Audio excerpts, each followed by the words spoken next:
the EDU-TRIBE channel by Maria Onya, and today I will be sharing on instructional delivery. 10 tips that you need to be an effective teacher. There are teachers who teach and students understand and they post good results. And there are those who teach and the students struggle to understand. There's some things you can do that will make you deliver master lessons, effective lessons, lessons that yield results. What we call instructions that work.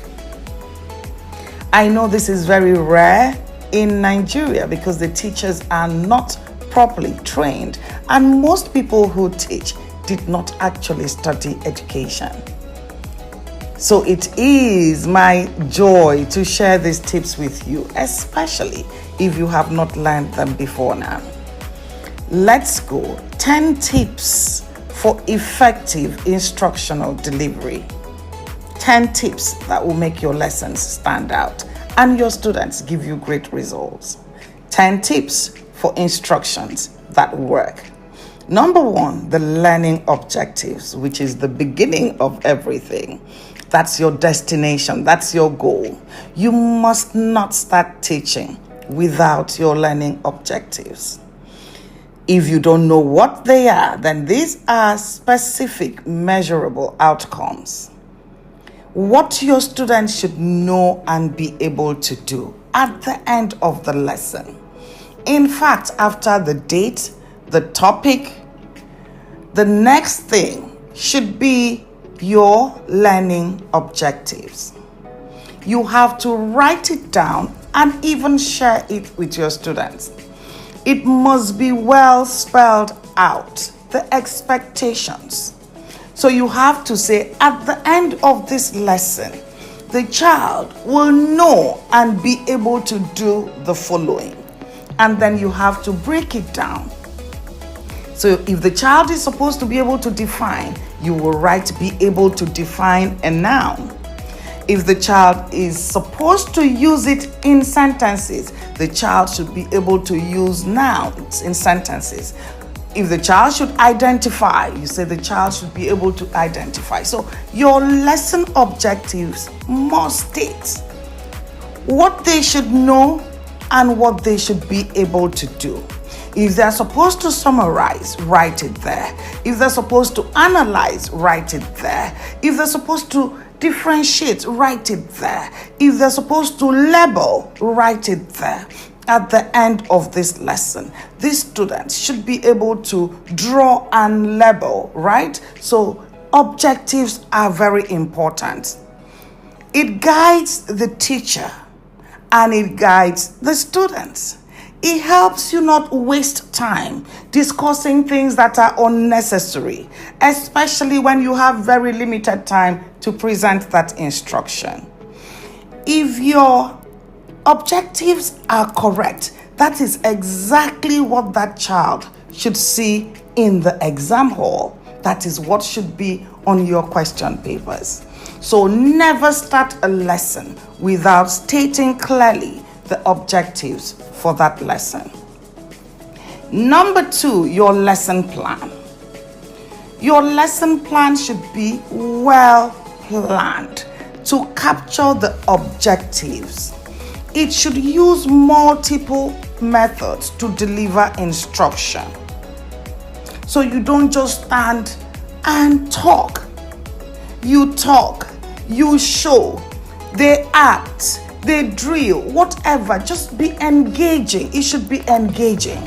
You're thinking as an adult, what are the many things I can do to help this child understand what I am saying? Do I need to show a video? Do I need to act a drama? Do I need to draw? Should we leave the class and visit the object? You are creative. So your lesson plan should have multiple methods of delivering that instruction. It should be engaging. And if you have a lot of time, you can even extend the instructions to real life activities. No matter what you do, ensure that they incorporate critical thinking and problem-solving techniques in the way you question your students, in the activities they do. Very important. When your lesson plan is solid, then you have checked one point of the box and you're able to deliver. Be creative. Find time to think about what you're going to teach and how you will teach it. The process is very important. So number 2 is lesson plan. Number 3, your lessons should be action-packed. Some of you are teaching and students are sleeping. They zone off. They are not with you. It should not be so. From the moment you enter the class or you stand in front of your students, the first thing you say should get everybody's attention. You grab their attention, you understand? And then you begin to deliver and interact. It should be action-packed, highly engaging instructions. It allows the learners to participate. I walk into classes and I see the teacher is asking the question, the teacher is answering the question, and it's just going, you understand, no child is even talking. It should not be so. Allow for participation. Let them express themselves. Allow discussions. In fact, you can include debates, group work, hands-on activities. All of this will make learning actually stay with the learner. So be sure that your lesson is action-packed. In fact, when the bell rings, children should be like, oh my goodness, okay, is it time already? Because they were busy, they were learning, they were engaging, they were expressing themselves. You can't be the only one talking and responding and just moving on when nobody is following you. So please ensure that your lessons are action-packed. Another thing, that's number 3. Number 4, prior knowledge is very important. If you're a teacher, you know what we mean by prior knowledge. That's the foundation for which you're building this lesson. Because in schools, lessons build on the last one, right? We graduate. So before you land in subtraction, there must have been addition before you got to subtraction. So it's important that you understand the need to build on prior knowledge. That lesson should be sitting on something, and it can be anything. You can decide to start with a story. You can decide to remind them of what you taught the last time. They have to make connections. Instructions build on connections.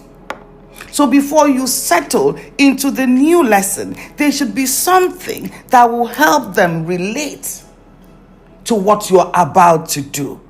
Connect what you're about to do. It is very important that you introduce prior knowledge before you drop. A teacher walks into the class and says, do you remember when we had answers? You're building on something. And then you tell a little story, and then you say, okay, now we want to talk about communication. So you have made connection to something that they can relate to, that will help them understand. That's what we try to do. We take them back to something that they can relate to or connect with, that will help them build on what we are telling them. So prior knowledge is very important, and great teachers use that. Another one is assessment. This is number 5, and this will be a 2-part video.